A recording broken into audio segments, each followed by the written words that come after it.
Hello everyone, today we are going to see Biodiversity and Conservation chapter number 15 of class 12.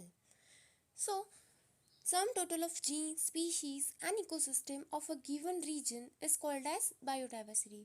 This term was given by Edward Wilson. He told us that we have 3 lakh species of beetles, 28,000 fishes and 20,000 ants and orchids. He gave 3 levels of organization, that is biological organization. First one is genetic, second is species and third is ecological. So genetic diversity means variation of all the type of genes and alleles present in a population. It is shown by medicinal plant Rauwolfia vomitoria. Its chemical is rhizopine. It is grown in Himalayan ranges in different terms of potency and concentration of different region. ये बहुत सारे different regions में grow किया जाता है different different types में. 50,000 से भी ज़्यादा राइस के स्ट्रेन्स है और 1,000 वेराइटीज़ है मैंगो की इंडिया के अंदर. तो स्पीशीज़ डाइवर्सिटी मीन्स एक जगह पे कितने टाइप ऑफ स्पीशीज़ प्रेजेंट है, ये स्पीशीज़ डाइवर्सिटी बताते हैं. वेस्टर्न घाट्स में एम्फीबियन की संख्या ज़्यादा है as compare to Eastern Ghats. Ecological diversity, India का इकोसिस्टम डाइवर्सिटी बहुत ज़्यादा है नॉर्वे जैसे कंट्री से. नॉर्वे जैसी कंट्री में स्कैंडिनेवियन कंट्री जैसे. इंडिया में desert, rain forest, mangroves, coral reefs, wetlands, alpine meadows बहुत सारे पाए जाते हैं.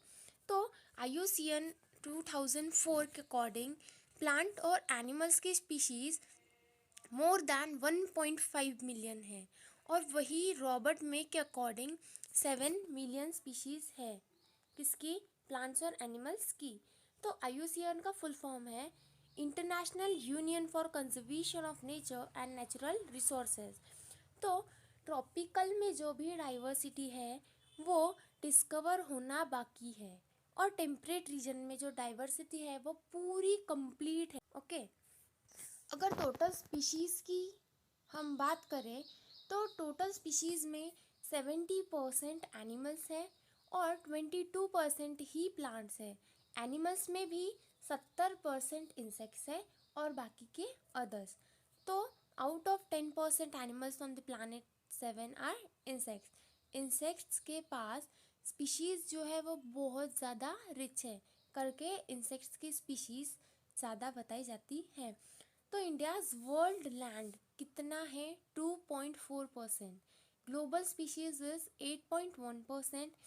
इंडिया को 12 mega diversity countries of the world में से एक माना जाता है.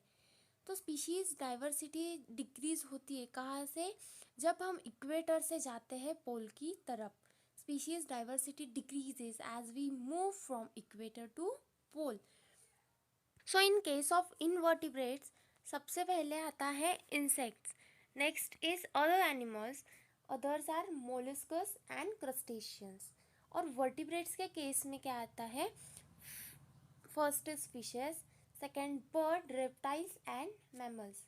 ओके, इससे कभी क्वेश्चंस तो पूछे नहीं गए बट फिर भी एक्स्ट्रा नॉलेज के लिए 90,000 स्पीशीज़ एनिमल्स की है एंड 45,000 स्पीशीज़ प्लांट्स की है. बस इतना आपको ध्यान में रखना है, इससे क्वेश्चंस नहीं पूछे गए हैं, पूछे भी नहीं जाएंगे.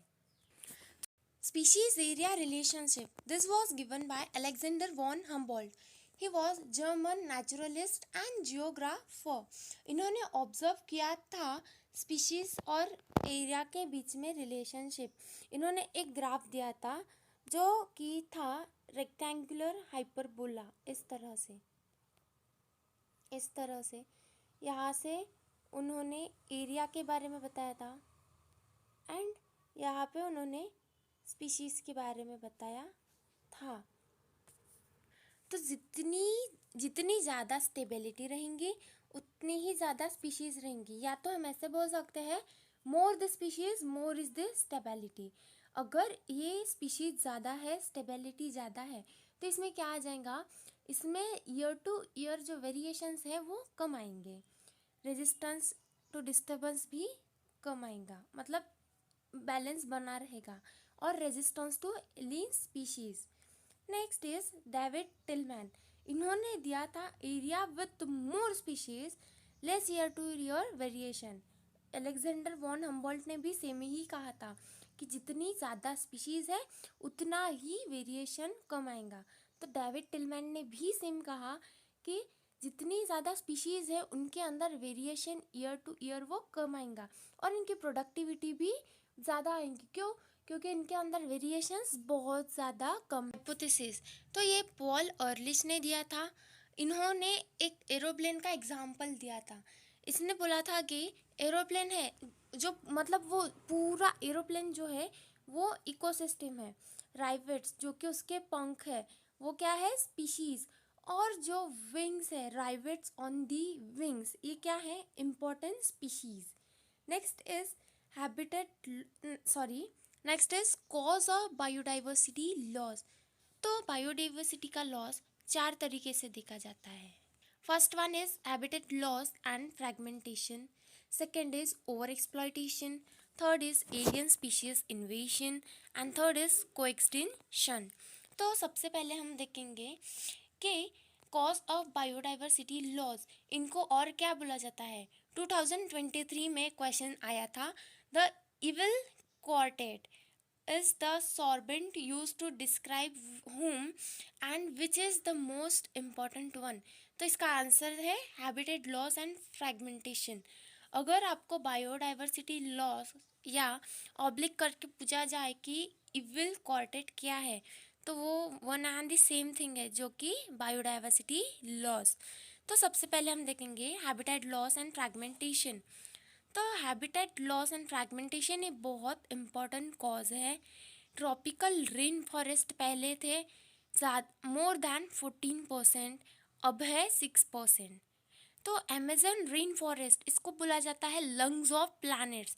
ये 20% ऑक्सीजन प्रोवाइड करते हैं हमको। और ये फॉरेस्ट क्यों काटा जाता था? सोयाबीन के खेती के लिए, for the cultivation of soybean. और जो ग्रासलैंड वाले एनिमल्स होते हैं जैसे कि बीफ, कैटल, इनको चराने के लिए। Next is over exploitation. Over exploitation का मतलब है हम ह्यूमंस जो है वो हमेशा डिपेंडेंट होते हैं नेचर के ऊपर, फूड के लिए, शेल्टर के लिए। और जब यही नीड हमारी ग्रीड में, जब हमारी अच्छाई लालच में उतर आए, तो होता है ओवर एक्सप्लॉयटेशन। पिछले 500 ईयर्स पहले से स्पीशीज़ कितनी एक्सटेंड हुई है।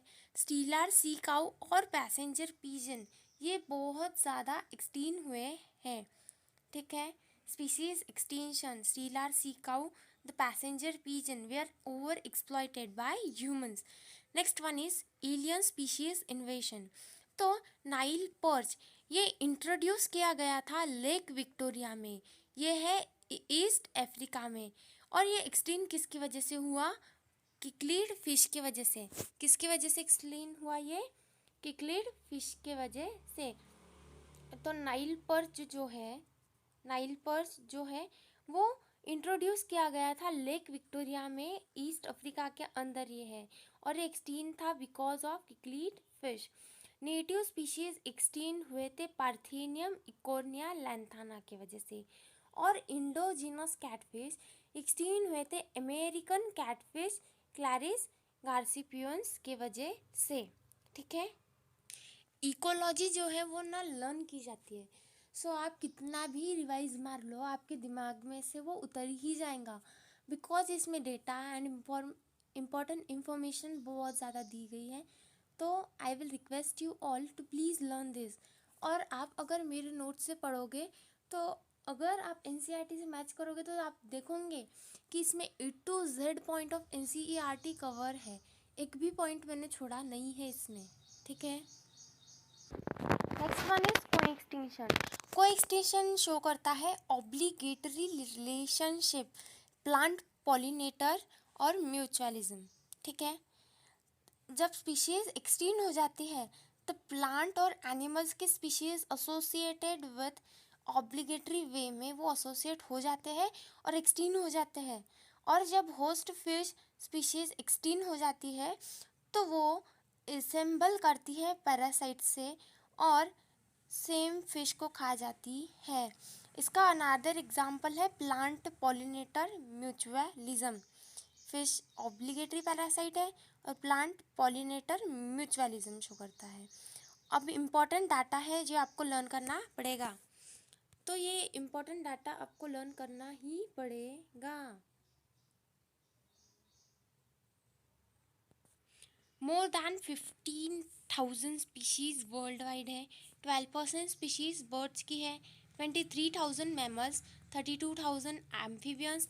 और सिक्स एक्सटिंक्शन जब होएगा तब 100 से 1000 times faster than the previous episode. Half of all the species might be wiped in next 100 years। ये लाइन टू लाइन आता है, बस इसको 2 बार पढ़ लो, आपके दिमाग में बैठ जाएगा। तो हमको बायोडाइवर्सिटी कंजर्व क्यों करनी है? Food, would, fibre, tannin, resin, dice, perfume, lubricants, medicines, ये हमको नैरो रेंज में मिलते हैं प्लांट्स के तरफ से। मोर दैन 25,000 ऑफ ड्रग्स ये डिराइव्ड है प्लांट्स के तरफ से। और जब ये ब्रॉड शो करता है तब ये पॉलिनेशन और फोटोसिंथेसिस शो करता है। 20% ऑक्सीजन हमको अमेजोन रेन फॉरेस्ट से मिलता है। और एथिकल किसके लिए यूज़ होता है? स्पिरिचुअलिटी एंड फिलोसॉफी के लिए। तो ये डाटा आपको लर्न करना पड़ेगा। डोडो कहाँ से, इसकी ट्रिक देती हूँ मैं आपको। हम बोलते हैं कि इंस्टा पे डीएम, इंस्टा पे डीएम, तो डीएम, डीएम से आपको क्या याद रहेगा? डीएम से आपको याद रहेगा डोडो, ये क्या है? Mauritius, Mauritius. Thylacine Australia, Steller sea cow Russia. Subspecies of tiger Bali Javan Caspian and quagga Africa. That is question and answer से आप याद रखोगे quagga Africa. Now next is how to conserve biodiversity. तो biodiversity conserve करने के लिए हमारे पास 2 methods है, एक है इन सिटू, एक है एक्स सिटू। तो इन सिटू मीन्स हमारे पास इनिशियली 25 स्पीशीज डिस्कवर पहले हुए थे और अब कितने हैं? 34 स्पीशीज है। अब हमारे पास स्पीशीज कितने हैं? 34। और पहले कितने थे? 25 स्पीशीज थे। ठीक है। तो इंडिया के पास 3 हॉटस्पॉट है, वो है वेस्टर्न घाट and Sri Lanka, second is Indo-Burma and third is Himalaya. तो हॉटस्पॉट रिड्यूस करते हैं ऑन गोइंग मास एक्सटेंशन, कितने परसेंट है? 35% से। ठीक है। हॉटस्पॉट 34 है, national parks 90, wildlife sanctuaries 448, bio reserve 14 and sacred groves, that is, इसका नंबर दिया नहीं गया है एनसीईआरटी के अंदर। तो इन सिटू और एक्स सिटू के एग्जाम्पल्स क्या है? हम इसमें हमेशा कंफ्यूज हो जाते हैं। तो इन सिटू का एग्जाम्पल लर्न करने के लिए मेरे पास आपके लिए एक ट्रिक है। तो हरी नेशनल वाइल्ड बुल स्केयर, हरी नेशनल वाइल्ड बुल स्केयर, हरी नेशनल वाइल्ड बुल स्केयर। हरी से आ जाएगा हॉटस्पॉट, नेशनल से नेशनल पार्क, वाइल्ड से वाइल्ड लाइफ सेंचुरीज, बुल से आ जाएगा bio reserve and God square से आ जाएगा square groove. In Kasi and Janitia Hills in Meghalaya's Aravalli Hills of Rajasthan, Western Ghat region of Karnataka and Maharashtra, and Sarguja Chandra and Bastar area of Madhya Pradesh. Meghalaya's sacred groves are large for large number of rare and threatened species.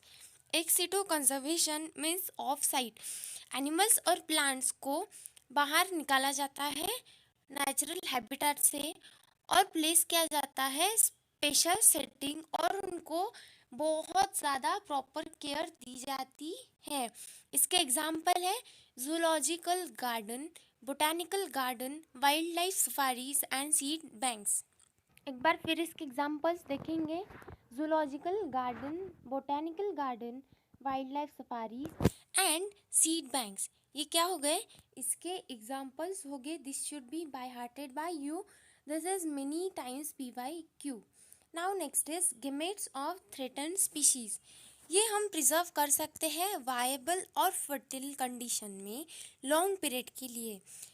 कौन सी technique को use किया जाता है इनको long period of में last करने के लिए?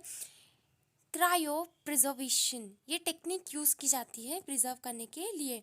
तो एग को हम इन विट्रो में फर्टिलाइज करते हैं और प्लांट को टिश्यू कल्चर में किया जाता है।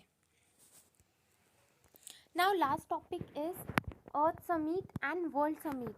अर्थ समिट को हम बोलते हैं historical convention on biological diversity. ये देखा गया था रियो डी जेनेरियो में 1992 में, और इसमें सभी नेशन को इंक्लूड किया गया था। Conservation of biodiversity and all the nations take part in this.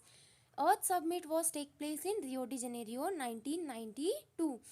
ये आपको बहुत ज़्यादा बाय हार्ट होना चाहिए, क्योंकि ये क्वेश्चन भी बहुत बार पूछा जा चुका है और आगे भी पूछे जाने की चांसेस है। ना वर्ल्ड समिट कब हुआ था? वर्ल्ड समिट हुआ था जॉन्सनबर्ग में, साउथ अफ्रीका में ये हुआ था 2002 में। अर्थ समिट में सब नेशन में पार्ट लिया था। अर्थ समिट में किसने किसने पार्ट लिया था? सभी नेशन ने पार्ट लिया था। बट वर्ल्ड समिट में सिर्फ 190 कंट्रीज ने प्लेज लिया था अचीव करने के लिए, और ये अचीव कब किया था इन्होंने? 2010 में। 2002 में इन्होंने वर्ल्ड समिट के बारे में बताया था, और 190 कंट्रीज ने प्लेज लिया था अचीव करने के लिए 2010 के अंदर। ये किसके लिए था? Reduction of current rate of biodiversity loss of global, regional and local